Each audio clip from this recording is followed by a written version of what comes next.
خان صاحب سے ملاقات ہوئی اور ظاہری بات ہے ہماری جو بھی پالیسی ہے، ہماری جو بھی اسٹریٹجی ہے، ہماری جو کے پی میں ہماری ایک حکومت ہے اس وقت، باقی تو خیر پورے پاکستان میں ہماری ایک حکومت تھی، لیکن یہ مینڈیٹ چوری کر کے اور لوگ بیٹھ گئے، تو اس حوالے سے جو بھی پالیسی ہے، جو بھی گورنمنٹ پالیسی ہے وہ خان صاحب نے دینی ہے، تو اس حوالے سے خان صاحب سے بھی ملاقات ہوئی، میں نے ان کو بتایا اس دن جو ہماری ایپیکس کمیٹی کی جو میٹنگ ہوئی جس میں نیشنل پلان پہ بات ہوئی، تو اس پہ ایک پالیسی بتائی گئی، وہ پالیسی یہ تھی کہ ملک کے اندر امن و امان ہونا چاہیے، بالکل اسی طرح ملک کے اندر دہشت گردی کا خاتمہ ہونا چاہیے، بالکل، لیکن اس کے اندر کہیں پر بھی کوئی ایسی بات کہ جی کوئی آپریشن کیا جائے گا، اور یہ پورے پاکستان کا ایک کے لیے تھا، اور اس میں جی بی اور کے بھی ساتھ شامل تھا کہ ان کے اندر یہ ایک پالیسی ہے جو ہونی چاہیے، اس کو ایک نام دیا گیا، اور جو نام آیا وہاں پر وہ تھا عزم پاکستان، اس کے ساتھ آپریشن کا لفظ نہ پہلے تھا نہ بعد میں تھا، اور وہ ریکارڈ پہ ہوگا، وہ جو بھی پریزنٹیشن وہاں پہ دی گئی وہ ریکارڈ پہ ہے۔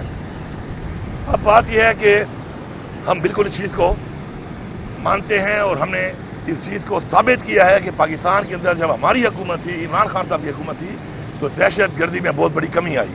2013 میں ہماری حکومت بنی پختونخوا میں، اس سے پہلے جو حالات تھے پختونخوا کے وہ بھی ریکارڈ پہ سامنے ہیں۔ پھر جب ہم آئے ہم نے پولیس کو ماشاء اللہ اسٹرینتھن کیا، ہم نے نئی کمانڈوز کی نئی ہم نے یونٹس بنائی پولیس کے اندر، ٹرین کیا، ایکوپ کیا، سی ڈی ڈی کو بہتر کیا، اور الحمدللہ بھرپور طریقے سے ایک بہت واضح کمی آئی پختونخوا کے اندر بھی، اور پھر عمران خان پرائم منسٹر بنے تو اس کے بعد ایک کمی آئی پورے پاکستان کے اندر دہشت گردی میں۔ اب افغانستان میں اس وقت جو حکومت تھی اشرف غنی صاحب کی، وہ اس وقت پاکستان کے خلاف تھی، اوپنلی وہ بولتے تھے کہ وہ پاکستان کے ساتھ نہیں ہے اور انڈیا کے ساتھ ان کا لیزان تھا، لیکن اس کے باوجود بھی عمران خان صاحب گئے وہاں پر اور بات چیت کی، کیونکہ اس خطے کے اندر امن قائم کرنے کے لیے بارڈر پہ جو آپ کے ممالک ہیں ان کے ساتھ آپ کا ایک آپس میں ایک لیزان ضروری ہے۔ وہاں پہ گئے خود، اس وقت ان کو دعوت دی، باوجود کہ وہ ہمارے پاکستان کے مخالف چل رہے تھے، اس وقت دعوت دی، وہ یہاں پہ آئے۔ پھر اس کے بعد جب یہ طالبان نے ٹیک اوور کیا، اس کو ایک نئی گورنمنٹ بنی، اس وقت شاہ محمود قریشی کو بھیجا وہاں پر، اور وہ لوگ بھی پھر پاکستان یہاں پر آئے۔ اب اس سارے سلسلے کے اندر کچھ تقریباً 3 سال سے جنرل فیض آفیشلی جو ہے وہ انگیج تھے اس سارے نظام کے اندر، اور وہ انگیج تھے، اور وہ جو بھی باتیں تھیں، جو بھی بات چیت تھی انٹرنیشنل لیول پہ، اور وہ جو میٹنگیں ہوئیں جو وہ ساری کی ساری وہ کر رہے تھے، لیکن بدقسمتی سے باجوہ صاحب نے ان کو ہٹا دیا، اور باجوہ صاحب عمران خان کو کہتے تھے کہ یہ ایک بہترین چیف آف آرمی اسٹاف ہو سکتا ہے۔ عمران خان صاحب نے کبھی کسی کو نہیں کہا، نہ ہی ان کا کوئی پروگرام تھا کسی کو بنانے کا جو کس کو بنائیں گے، جبکہ وہ باجوہ صاحب ضرور کہتے تھے کہ بہترین چیف آف آرمی اسٹاف یہ ہو سکتا ہے جنرل فیض امیر۔ اس کو ہٹا دیا اس موقع پر کہ جو بندہ یہ سارا رول پلے کر رہا تھا، اور جب یہ ساری چیز ہونے لگی اس پہ عمران خان صاحب نے اس وقت بھی کہا کہ یہ موقع نہیں ہے اس کو ہٹانے کا، لیکن بعد میں یہ سامنے آیا کہ اس کو ہٹانے کی جو وجہ تھی وہ بیسیکلی جو ایک پلان بنا ہوا تھا ان کا نواز شریف کے ساتھ یا امریکہ کے ساتھ، جنہوں نے عمران خان کی حکومت گرانی ہے، تو بیسیکلی یہ اس وجہ سے اس کو ہٹا دیا گیا۔ اور اس کے بعد کیا ہوا، پورے کا پورا سسٹم وہ ایک اتنے بڑے جو ہمارا چیلنج ہے دہشت گردی کا، اس کو چھوڑ کر تحریک انصاف کو ختم کرنے کے اوپر انہوں نے لگا دیا۔ اس کا رزلٹ کیا نکلا، ڈیٹا موجود ہے، پوری قوم کے سامنے ہے، پوری دنیا کے سامنے ہے، پہلے کیا حالات تھے، پھر بھی ہم نے اتنا کنٹرول کیا ہوا تھا کہ 8-9 مہینے تک دہشت گردی کنٹرول رہی اس ملک کے اندر، لیکن کیونکہ سارا ہی فوکس، سارا ہی کام وہ تحریک انصاف کے خلاف ہی شروع ہو گیا، تو اس پہ یہ رزلٹ نکلا کہ دہشت گردی دوبارہ پھیلنا شروع ہو گئی، ان کے ٹائم سے پھیلنا شروع ہوئی، اور بڑھتے بڑھتے یہاں تک پہنچ گئی ہے۔ ہماری پالیسی کلیئر ہے، ہماری پالیسی یہ ہے کہ اعتماد میں پہلے تو اس عوام کو لیا جائے، کیونکہ اس سے پہلے جو آپریشن ہوا، ابھی آپریشن کی بات نہیں آئی، جب تک آئی ایس پی آر کی پراپر اسٹیٹمنٹ اس پہ نہیں آتی تو اس وقت تو میں یہ بات کرتا ہی نہیں ہوں یہاں پر کہ کوئی آپریشن ہے۔ جب ان کی پالیسی آ جائے گی، ایریا آ جائے گا، طریقہ کار آ جائے گا، کس طرح کوئی کرنا ہے، اگر کرنا ہے تو اس کے بعد اس پہ کوئی بات ہو سکتی ہے، لیکن آن بورڈ کرنا وہاں کی عوام کو ضروری ہے، دہشت گردی کا مقابلہ آپ عوام کے بغیر نہیں کر سکتے۔ دوسری بات، صوبوں کو اعتماد لینا وہاں پہ ضروری ہے، اس کے بعد پارلیمنٹ کو وہاں پہ اعتماد ملنا ضروری ہے، اسٹیک ہولڈرز کا اعتماد ملنا ضروری ہے۔ ہم لوگوں نے معاشی طور پر، جانی و مالی طور پر بہت بڑا نقصان اٹھایا ہے. آج تک ہمارے لوگوں کو وہ پیسہ نہیں ملا جو ان کو دینا چاہیے تھا. کوئی پتہ نہیں جو امریکہ سے پیسہ ملا وہ کہاں گیا. آج تک وہ لوگ دوبارہ وہاں پہ آباد نہیں ہو سکے. تو اس طرح کی کوئی بھی چیز اس طرح کے لیے سے الاؤ نہیں ہو سکتی. اگر کوئی ایسی چیز انہیں کرنی ہوگی، جب پلان سامنے آئے گا تو اس کے بعد ہمارا واضح موقف ہے کہ ان چیزوں کے ساتھ ہی ہم بیٹھ کے کوئی بات کریں گے. لیکن فی الحال تو ابھی پالیسی آئی ہی نہیں ہے کہ انہوں نے کرنا کیا ہے. دوسری امپورٹنٹ بات، بلاول نے پوری دنیا کا چکر لگایا، افغانستان نہیں گیا. کیوں؟ کیونکہ ان کو پرواہ نہیں تھی اس بات کی. یہ سیریس نہیں تھے اس بات کے اوپر. ان کو ہمارے لوگوں کی، پاکستان کے امن کی، پاکستان کے لوگوں کے جان و مال کی، اور پاکستان کے سیکورٹی اداروں کی، پولیس کی، فوج کی بھی پرواہ نہیں ہے. سویلین کی تو ہے ہی نہیں ان کو کہ یہ اس کے اوپر کوئی پراپر کوئی پلان بنا کے کوئی عمل درآمد کریں. اس کے اوپر کوئی وزٹ ان کے ساتھ نہیں کیا انہوں نے. اور ہوتے ہوتے بات یہاں تک پہنچ گئی ہے کہ آج بھی کوئی بات چیت نہ کر کے جو ایک نقصان ہوتا جا رہا ہے اور یہ چیز بڑھتی جا رہی ہے، ہم نے مقابلہ تو کرنا ہے اس کا، لیکن مقابلہ کرنے کے لیے ایک پالیسی بہترین ہونی چاہیے، بات چیت ہونی چاہیے. میں نے اس دن بھی آفر کیا ان کو میٹنگ کے اندر کہ اگر افغانستان کی طرف چاہتے ہیں، اگر آپ پالیسی بناتے ہیں بات چیت کی، تو ہم اس پہ کردار ادا کر سکتے ہیں. ہم اس پہ آگے بڑھ کے آپ کا مدد کر سکتے ہیں. پالیسی چونکہ نیشنل سیکورٹی پالیسی وہاں سے آنی ہے. تو میں یہ سمجھتا ہوں کہ ان چیزوں پہ دیکھنا چاہیے. اور جو پہلے کچھ ہوا کیا کسی اور نے، ڈالا کسی اور پہ، اور جس طریقے سے ایک پارٹی کے خلاف باجوہ صاحب نے اس طرح کی چینجز کر کے اپنے کوئی اور مقاصد حاصل کرنے تھے، اس کا نقصان کس کو ہوا؟ پاکستان کا ہوا. باجوہ صاحب کہاں ہیں آج؟ وہ تو چلے گئے ہیں، پاکستان آتے بھی نہیں ہیں، گھوم رہے ہیں. ہم نے تو رہنا ہے یہاں پہ، ہم نے بھگتنا ہے یہاں پہ، اس عوام نے بھگتنا ہے یہاں پہ. شہادتیں کس نے دینی ہے؟ قربانیاں کس نے دینی ہے؟ معاشی مسائل جو اس سے پہلے بنے اور ابھی تک بنے ہوئے ہیں اور آگے اتنے چیلنجز ہیں، اس سے کس نے لڑنا ہے، کس نے مقابلہ کرنا ہے؟ ہم نے کرنا ہے. تو یہ چیز بڑی کلیئر ہونی چاہیے. اور بڑی کلیئر ہے کہ پاکستان میں امن بالکل ہم چاہتے ہیں، ہر حد تک جانے کے لیے تیار ہیں. اس کے لیے دہشت گردی کا خاتمہ بالکل ہم چاہتے ہیں، ہر حد تک جانے کے لیے تیار ہیں. لیکن اگر کوئی ایسی چیز ہوگی، پورا پلان آئے گا تو بیٹھ کے طریقے سے اس پالیسی سے جو پالیسی پہلے چلائی گئی اور اس پالیسی سے اچھے ریزلٹ آئے، اس کی تیاری چلا جائے گا. یہ بتائیے گا کہ مذاکرات کا سلسلہ شروع کیا گیا تھا، آپ اس وقت وزیر اعلیٰ KP کے ہیں، تو آپ اس وقت گورنمنٹ کے اندر ہونے کے باوجود کیا مذاکرات کہیں نظر آ رہے ہیں؟ ہوں گے؟ عمران خان کب تک باہر آ رہے ہیں؟ دیکھیں جی، مذاکرات کی عمران خان صاحب نے تو پہلے بھی جب وہ جیل سے باہر بھی تھے تو بار بار کہہ رہے تھے کہ میں مذاکرات کے لیے پاکستان کے لیے تیار ہوں، اور ابھی بھی وہ کہہ رہے ہیں. لیکن ابھی تک کوئی ایسی میٹنگ اس حوالے سے، اب یہ تو ویسے ہی لوگ کوئی بیٹھ جاتا ہے اور بیان دے دیتا ہے کہ جی وہاں سے اس سے ملاقات ہو گئی، اس سے ملاقات ہو گئی. میری ابھی تک کوئی بھی جو بھی ہوگی آفیشلی ہوگی، اور چھپ کے تو ہونی نہیں ہے. ابھی تک کوئی بھی آفیشلی میری کوئی بھی انگیجمنٹ اس حوالے سے نہیں ہوئی ہے اداروں کے ساتھ یا اس فیڈرل گورنمنٹ کے ساتھ. ہاں، خان صاحب نے ان کو کہا ہے، اچھا زئی صاحب کو، کہ پولیٹیکل وہ جو ہے انہوں نے کرنا ہے. انہوں نے کوئی بات چیت سے کی ہو تو ان کو پتا ہوگا. میرے حوالے سے اب تک کوئی بات چیت نہیں ہوئی، جبکہ ہم اویلیبل ہیں، ہم حاضر ہیں، ہم بات کرنے کو بھی تیار ہیں. اور لیکن ٹرم اینڈ کنڈیشن جو ہیں اس کی وہ وہی ہوں گی کہ سب سے پہلے اس الیکشن میں جو مینڈیٹ چوری کیا گیا ہے اس حوالے سے، اس کے بعد ایک کمیشن 9 مئی کے حوالے سے کہ 9 مئی کیسے ہوا، کس نے کیا، کتنا کیا. دیکھیں، اگر کوئی بندہ غلطی کرتا بھی ہے تو اس کا ایک آئین موجود ہے، قانون موجود ہے، اس کے مطابق سزا ہونی چاہیے. یہ تو نہیں کہ میں نے غلطی کی نہیں ہے اور آپ مجھے اس میں ڈال دیں، اور اگر میں نے غلطی اتنی کی ہے آپ میری سزا دی تعین کریں. تو یہ نہیں ہو سکتا کہ جج بھی میں ہوں، مدعی بھی میں ہوں، گواہ بھی میں ہوں. تو ایسا نہیں ہوتا. اس کے لیے بھی ہم تیار ہیں، حاضر ہیں ہر وقت. باقی حکومت ان کیمرہ اجلاس کرنے جا رہی ہے اس آپریشن کے اوپر. ایک تو اس میں آپ کی پارٹیسپیشن کیا ہوگی؟ آپ کی آرمی چیف اور DGI سے ملاقاتیں ہوئی، کیا آپ نے یہ 2 مطالبات ان کے سامنے رکھی؟ میری آرمی چیف سے یا DSI سے کوئی ایسی ملاقات نہیں ہوئی ہے. جو ملاقات ہوئی ہے تو یہیں پہ اس میٹنگ میں ہی ہوئی ہے، یا اس سے پہلے بھی کسی میٹنگ میں ہی ہوئی ہے. اس کے علاوہ کوئی ایسے نہیں ہوئی ہے. جبکہ مجھے کوئی مسئلہ نہیں ہے، میں ملنا چاہتا بھی ہوں اور میں ملنا بھی چاہیے ان کو میرے ساتھ، تاکہ ہم اس کے علاوہ بھی کوئی بات کر سکیں. جہاں تک آپ بات کریں آپریشن کی، ابھی تک کوئی کلیئرٹی نہیں ہے اس چیز میں کہ یہ پلان ہے کیا. جب ISPR کا باقاعدہ ایک پلان آ جائے گا کہ کون سے ایریا میں یا کہاں پہ یا کس طریقے سے کیا کرنے کا پلان ہے، تو پورا اسکیچ سامنے آئے گا. اس کے بعد ظاہری بات ہے بات چیت ہوگی. بات چیت بغیر تو نہیں ہو سکتا یہ کام.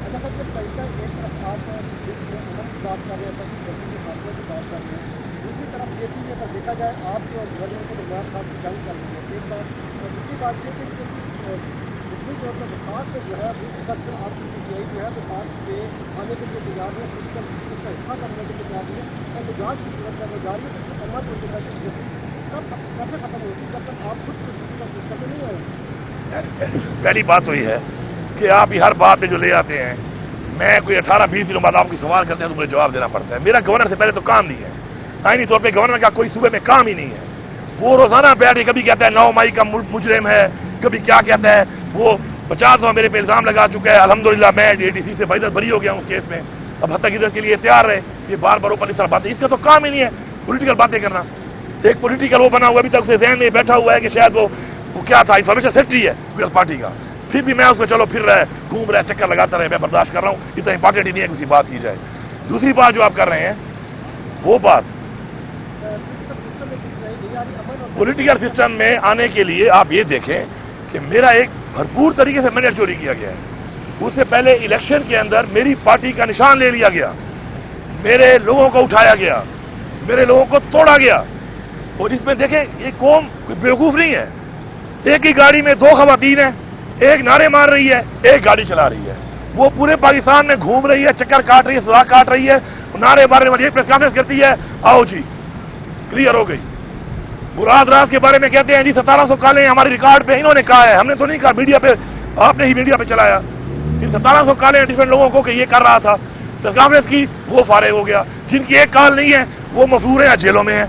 تو بات یہ ہے یہ ساری چیزیں جو ہوئی ہیں، ان چیزوں کے بعد یہ امید کرنا کہ مینڈیٹ چوروں کو ہم بیٹھے قبول کریں گے یا ان کے ساتھ بیٹھیں گے اور بات کریں گے اس رویے کے ساتھ، ایسا نہیں ہوگا. بیٹھیں، پہلے اس پہ بات کریں، فری اینڈ فیئر ٹرائل کریں، فارم 45 کھولیں، آئیں اور اس کے بعد بات کریں. مذاکرات کے لیے کوئی شرط رکھی گئی ہے، وہ شرط کیا ہے ذرا یہ بھی بتائیں. کس کے لیے؟ مذاکرات کے لیے. جب مذاکرات ہماری تو واضح بات ہے، پاکستان کے لیے عمران خان نے کہا بیٹھنے کو تیار ہے. ہماری پہلی شرط یہ ہے کہ جو ہمارا مینڈیٹ چوری ہوا ہے اس کے اوپر بات ہوگی، فارم 45 کے اوپر بات ہوگی. اس کے بعد اس طریقے سے کوئی جان نہیں چھڑا سکتا کہ کمشنر نے کہہ دیا کہ جی مجھ سے بہت بڑا گناہ ہوا ہے، غلطی ہوئی ہے، اور میں کہوں یہ پاگل ہے. ایسے جان نہیں چھوٹنے والی. آپ دیکھیں گے ٹائم آئے گا اس طرح کے پھر سارے ہی پاگل سامنے آنا شروع ہوں گے. آپ تھوڑا صبر کریں، آپ سارے ہی پاگل ہیں کیا؟ پھر ہر ایک کے بارے میں کہو گے پاگل ہیں. اور یہ آپ دا ریکارڈ بہت سے لوگ بہت جگہوں پہ کہہ چکے ہیں، بلکہ آن دا ریکارڈ بھی ہمارے پاس بھی بہت ایسے ثبوت ہیں پھر جو ہم دیں گے کہ ہاں یہ دیکھو یہ کیا کہہ رہے ہیں، یہ کیا کہہ رہے ہیں اس بارے میں، کہ کیوں انہوں نے کیا، کس نے کہنے پہ کیا، کس نے کروایا. تو یہ کوئی ایسی باتیں نہیں ہیں، یہ بہت سا ایک لمبی ایک ڈیبیٹ ہے ان ملاقات میں جو سٹیپ بائی سٹیپ اس میں بات ہوگی. اور اگر واقعی میرٹ پہ آتے ہیں بالکل ہم تیار ہیں، پہلے بھی تیار تھے، اب بھی تیار ہیں انشاءاللہ. یہ بتائیے گا، ایک تو آپ نے ایڈونچر کیا، جو آپ نے سوئچ آف کیا 12 گھنٹے تک بجلی بند کی، کیا یہ معاملات اب طے ہو چکے ہیں؟ دوسرا سوال میں توہین مذہب کے نام پر ایک شخص کو بے دردی سے قتل کیا ہے، جس کے بعد پاکستان کی جنگ اٹھائی ہو رہی ہے پوری دنیا میں، اور آپ بھی کا PM اور KP بھی، کیا ایسے اسٹیپس لیں گے کہ آئندہ اس طرح کے معاملات؟ دیکھیے جی، پہلی بات جو آپ نے کی ہے وہ یہ ہے بجلی کا جو مسئلہ ہے وہ دیکھیں، ہم ایک بجلی بنانے والا صوبہ ہے. آئین میں ہمارے کچھ حقوق ہیں کہ ہمیں پہلے بجلی دی جائے. ایک تو ہمیں اس طرح بجلی نہیں مل رہی. دوسری بات ہے جو لائن لاسز ہو رہے ہیں اس کی وجہ ہم نہیں ہے، اس کی وجہ سسٹم ہے. تیسری بات جو ہے وہ یہ ہے کہ ایک لوڈ شیڈنگ ایک لمٹ ہے، اس سے زیادہ لوڈ شیڈنگ، اور جو جھوٹ بولا جا رہا تھا کہ کہتے 12 گھنٹے تھے، کرتے 16 تھے، اور کہیں پہ بہت زیادہ ہو رہی تھی، تو ہمیں سسٹم کو ٹھیک کرنے ٹائم چاہیے تھا. اس سے پہلے بات ہوئی، انہوں نے مس کمٹمنٹ کی، میں نے کر کے دکھا دیا کہ میں یہ کر سکتا ہوں. لیکن میں نہیں چاہتا ہوں یہ چیزیں، لیکن مجبور کیا جاتا ہے. عوام کا مینڈیٹ ہے، عوام کی تکلیف ہے، مجھے دیکھنی پڑے گی. وہ ساتھ ساتھ جو ہے اس کے بعد دوبارہ بات ہوئی، اب بتایا گیا کہ جی اس طرح چلیں گے، مس کمٹمنٹ نہیں ہوگی، سسٹم میں کام ہوگا. اور جن ایئر میں زیادہ چوری ہے وہاں پہ ہم سولر بھی دیں گے اور زیادہ چوری کا خاتمہ بھی کریں گے. اس پہ صوبائی حکومت بالکل سپورٹ کرے گی اور کرے گی. فیڈرل حکومت یہ کہتی ہے کہ سب سے زیادہ اگر بجلی چوری ہو رہی ہے تو KP کیسے ہو رہی ہے، پہلے اپنی بجلی چوری روکیں پھر ہم سے بات کریں. تو سر جی بات یہ ہے 2200 ارب آپ دے رہے ہیں سال کا IPP سے کرائے کی مد میں، 80% کا سسٹم سے آپ کو لے بھی نہیں رہے. 2200 ارب تو وہ معاہدے کس نے کیے ابھی تک چل رہے ہیں، اسی سزا ہے. اس ملک میں سزا اور جزا ہے. میں نے کوئی غلط کام کیا، مجھے سزا دے میں تیار ہوں، لیکن جو انہوں نے کیا سزا ہی نہیں ہوئی. میری بجلی چوری کو آپ کہہ رہے ہیں بجلی چوری ہے، میں اس پہ آپ کے ساتھ تعاون کرنے کو تیار ہوں، لیکن میرا جو 1510 ارب آپ نے دینا ہے بجلی کی مد میں، میں کہہ رہا ہوں کٹوتی کر لو اس کی. مجھے ٹائم دے دو، میں چیز کام کرتا ہوں. نہ وہ پیسے دے رہے ہو، اوپر سے ظلم کر رہے ہو، پھر جھوٹ بولتے ہو، معاہدہ کرتے ہو، بات کرتے ہو، کمٹمنٹ کرتے ہو، پھر جھوٹ بولتے ہو. ایسے نہیں چلے گا. ہم نے حقوق کی جنگ لڑنی ہے. ہم پاکستان کے حالات کو بھی دیکھ رہے ہیں. پیسہ نہیں ہے ان کے پاس. ابھی ہم دوبارہ بیٹھے ہیں. جو باتیں ہوئی ہیں ہم نے پہلے بھی 1 مہینے میں باوجود کہی تھی. 1 ارب کی ریکوری کی ہے 1 مہینے میں. ہم زبان والے لوگ ہیں.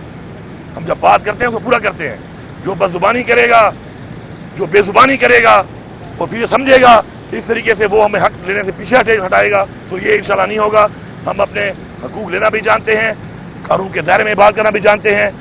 پاکستان کے آئین کے مطابق ہم چل رہے ہیں. انشاءاللہ پاکستان کے آئین کے مطابق لوگوں کی خدمت کر رہے ہیں، اور آگے بھی آئین کے مطابق انہیں ہمیں اپنا حق دینا پڑے گا.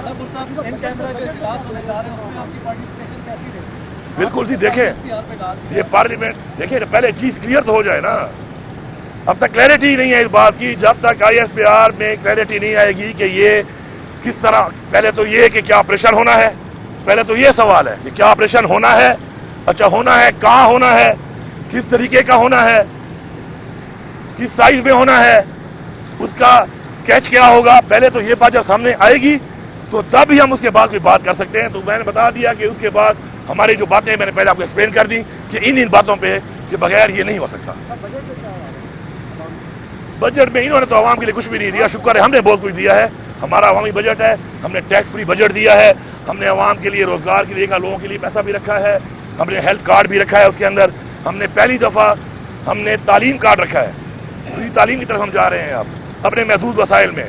اس کے علاوہ سوشل ویلفیئر میں ہم انشاءاللہ بہت کام کریں گے. 1 لاکھ سے اوپر لوگوں کو انشاءاللہ ہم روزگار دیں گے گھر میں بیٹھ کر. اپنے صوبے کا ریونیو بڑھانے کے لیے انشاءاللہ میں آپ کو بتا رہا ہوں کہ اس سال میں ہم اپنا انشاءاللہ 30 ارب سے 50 ارب اپنا ریونیو بڑھائیں گے اپنے انہی وسائل میں. مزید تو ابھی کام ہم نے کرنا ہے. ان کے ریزلٹ تھوڑے بعد میں آئیں گے. اسی سال میں ہم انشاءاللہ کر کے دکھائیں گے آپ کو. تو انشاءاللہ ہمارے صوبے میں جو مسائل ہیں وفاق کی وجہ سے ہیں. ہمارے ادھر اور کوئی مسائل نہیں ہے. ہمیں کام کرنا بھی آتا ہے. ہم نے پہلے بھی حکومتیں چلائی ہیں. لوگوں کو ہم نے مطمئن کیا اتنا ووٹ ملا ہے. بلکہ ووٹ تو ہر جگہ ملا ہے. ادھر بھی چوری ہوا ہے لیکن وہ چوری جو بچائی گئی ہے وہ ہماری پرفارمنس ہی تھی. وہی ہم نے کہا تھا کہ اگر رشتہ بڑھائیں گے ہم بھی بڑھائیں گے. 25% بڑھایا ہے ہم بھی 25% دیں گے. لیکن ہم تو دے دیں گے لیکن یہ ہوگا ایسے کہ ہم تو دے دیں گے پیسہ، وہ پیسہ ان کی جیب سے پھر فیڈرل گورنمنٹ نکال لے گی.